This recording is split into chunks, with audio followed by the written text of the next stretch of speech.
Bolivia, vira Evo.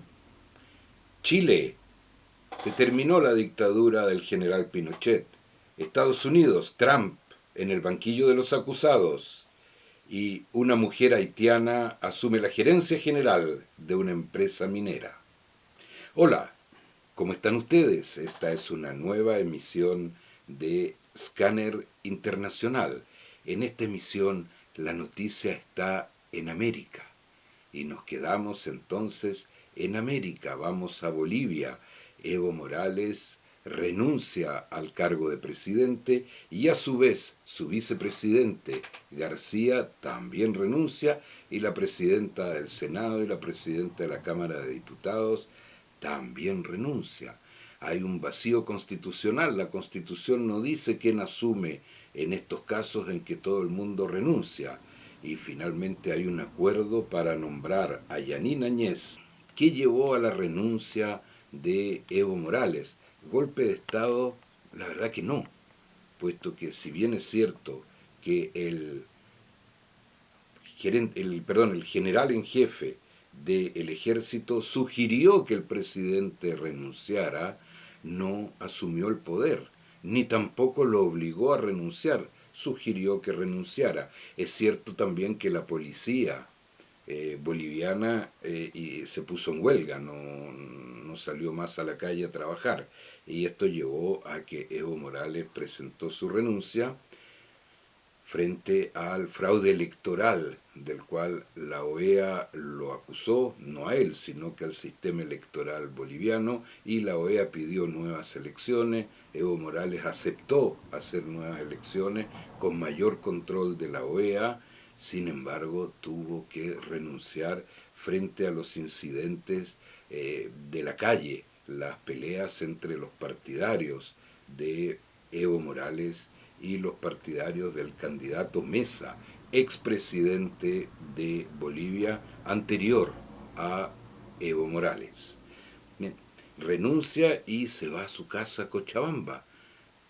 Y 2 días después acepta la oferta de asilo político en México y viaja libremente a México, no protegido por la Convención de Ginebra, ni con un salvoconducto especial como lo estipula la Convención de los Asilados, sino que viaja prácticamente libre a México, en donde llega y rápidamente declara que él va a volver a Bolivia después de las elecciones y que no va a ser candidato. En todo caso, el Congreso Pleno aprobó una ley que le prohíbe ser candidato porque ya cumplió con sus mandatos constitucionales, lo que es absolutamente real. Ahora, el partido de Evo Morales, el movimiento por el socialismo, el MAS, eh, es mayoritario en Bolivia. Evo Morales no alcanzó una votación superior al 50%, fraude o no fraude, porque era un candidato ya desgastado, que ya había gobernado por muchos años. Pero no queda claro si un nuevo candidato del MAS, no tenemos muy claro quién, porque generalmente estos partidos tienen un líder y el resto. Pero seguramente va a aparecer el candidato del MAS que sin duda es favorito para ganar estas elecciones. La oposición a Evo Morales, que presenta dos candidatos, lo más probable es que se unan y vaya un solo candidato. ¿Cuál va a ser? Ya lo sabremos, pero lo más probable es que haya un solo candidato contra el candidato del MAS. O sea, va a ser una segunda vuelta, sí o sí es la segunda vuelta de lo que ya ocurrió. Esta vez controlado, también lo era la vez pasada, pero de manera más rígida por la OEA. Estadísticamente el MAS tiene todas las chances de ganar y volver al poder, y en ese sentido la frase de Evo Morales que iba a regresar a Bolivia después de las elecciones va a ser una realidad, puesto que es su partido el que va a asumir el poder.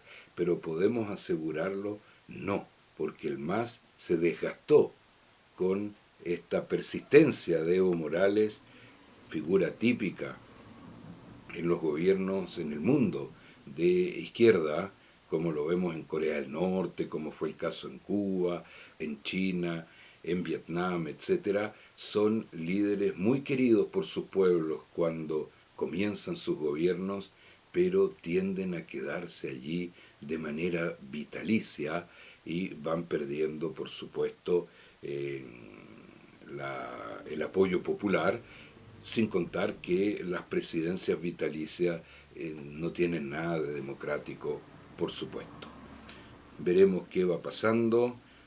Yanina Añez tiene marchas en la calle muy violentas en favor de Evo Morales, lo que hace que va a tener que llamar a elecciones muy rápidamente para calmar los espíritus, y veremos allí qué ocurre, pero nuestra visión en Escáner Internacional es que el MAS tiene serias posibilidades de volver a perpetuarse en el poder en Bolivia. Sobre todo que los resultados de Evo Morales en la economía, en el crecimiento, en el desarrollo, fueron felicitados por organismos como el Fondo Monetario Internacional, la Banca Mundial, las Naciones Unidas, la OCDE, etcétera. O sea, el crecimiento económico que trajo Evo Morales a Bolivia fue importante. Y por otro lado, la baja en el porcentaje de pobreza, que bajó en 2 dígitos. Eso son elementos que pesan en una próxima elección. Solo queda esta lacra de que Evo Morales quiso perpetuarse en el poder y Bolivia, incluyendo a sus partidarios, no se lo aceptaron. En Chile se termina lo que fue la dictadura militar que comenzó en el año 73 y que dejó en legado una constitución redactada por un grupo de juristas y aprobada por un plebiscito cuya autenticidad nunca fue oficialmente certificada, porque ni siquiera habían listas electorales. Esa constitución murió en Chile hace algunos días, después de prácticamente un mes de manifestaciones, de incendios, de saqueos, de violencia en las calles, que el gobierno chileno no pudo frenar a pesar de la intervención desmedida de la policía chilena, que deja un saldo de 38 muertos, más de 200 personas que perdieron un ojo, muchos heridos y pruebas flagrantes de violaciones a los derechos humanos.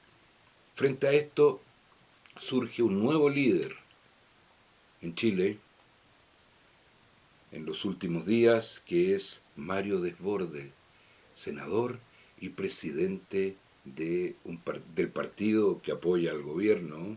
Partido Piñera ya no es miembro de Renovación Nacional, el partido que Mario Desbordes preside, pero está muy cercano a este partido, y Mario Desbordes fue el hombre de diálogo.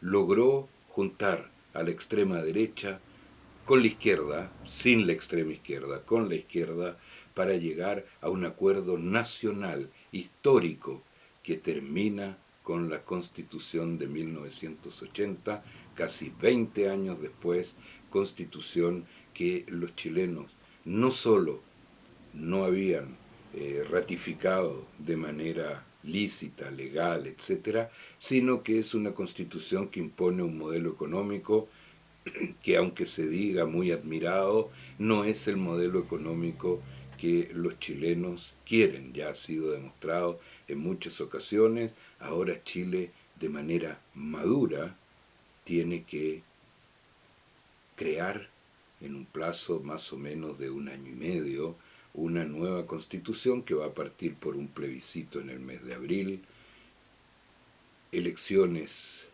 de civiles constituyentes, no sabemos aún cuántos se va a decidir en el plebiscito, civiles constituyentes, porque sea necesario para proponer a la población una nueva constitución.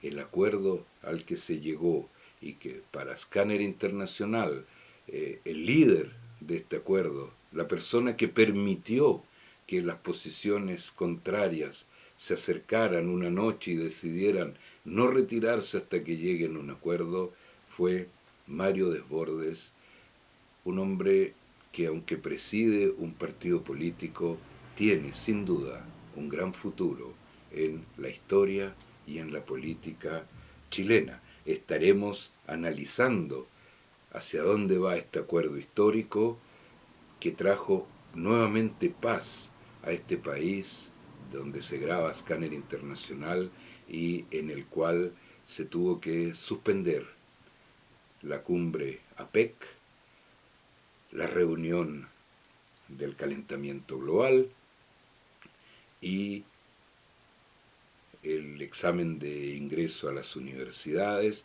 junto a muchas otras cosas que hubo que suspender en Chile porque durante un mes la vida en Chile era globalmente en la calle con una violencia que nunca en los últimos 100 años Chile había visto en sus ciudades.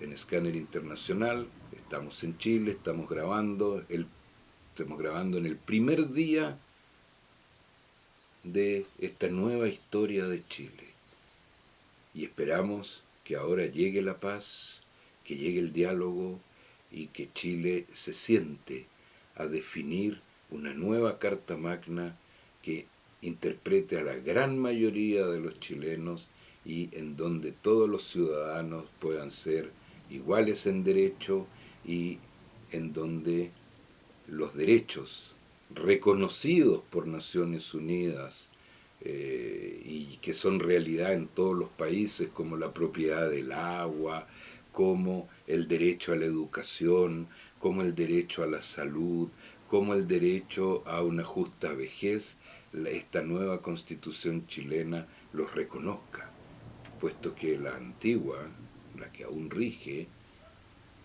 la antigua no reconoce esos derechos.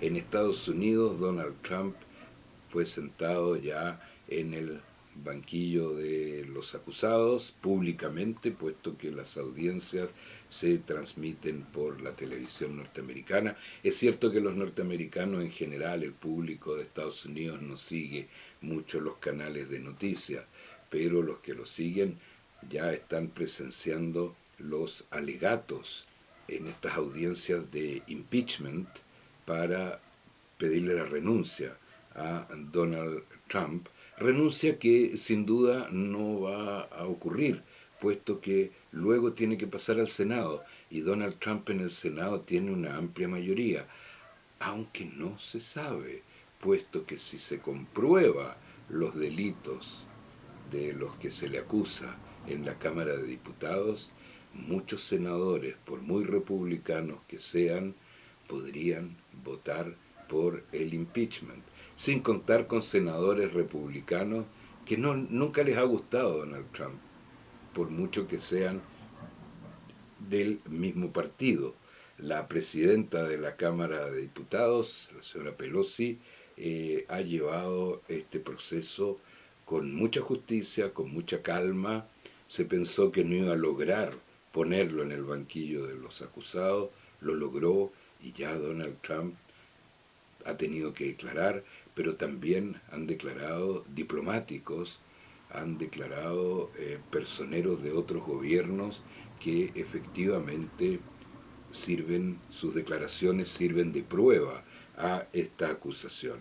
Y para terminar, una nota que nos da mucho gusto, puesto que siempre aquí en Scanner Internacional hemos apoyado el acuerdo por una inmigración o por una migración ordenada que se firmó hace casi un año en Rabat, Marruecos, y hay casos, hay ejemplos que muestran que la migración ordenada, correcta, es una riqueza para los países que reciben inmigrantes. Una mujer haitiana fue nombrada gerente general de una empresa minera canadiense en Chile. Primera vez que esta empresa minera tiene una mujer y primera vez que esta empresa canadiense tiene un migrante de primera generación en su gerencia general. Seguiremos muy de cerca la gestión de esta mujer haitiana, Beatriz Pierre, puesto que nos enorgullece recibirla aquí en Chile en un cargo tan alto y de tanta responsabilidad. Pero ya es hora de despedirnos. Que estén ustedes muy bien.